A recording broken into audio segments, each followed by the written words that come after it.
আজকে খাচ্ছি, আহার নিয়ে চলে এসেছি, থালায় সাজানো, সব থালার মধ্যেই নিয়ে নিয়েছি ঢেলে ঢুলে। এটা হচ্ছে পালং শাকের রসা বলে, পালং শাকের রসা। এর মধ্যে আছে আলু, মূলো, শিম, বেগুন, বিনস, মানে যত রকমের সবজি থাকে সব দিয়ে দিয়েছি ঢেলে। এটা হলো পালং শাকে, আর পালং শাক অবশ্যই রসা।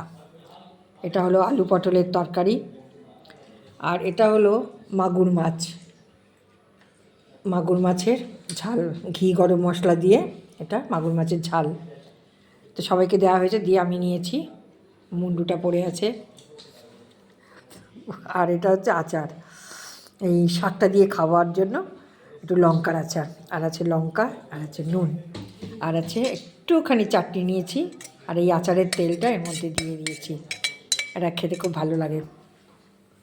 আমার জিভে জলই পড়ছে আচার দেখে। আচার দেখে জিভে, আচারের নাম শুনলেই এমনি জল কোথা থেকে জিভে চলে আসে। ঠিক আছে, তোমাদের কারে গেছে, তোমরা কে কী খেলে কমেন্টসে জানাও। ঠিক আছে বন্ধুরা, বাই।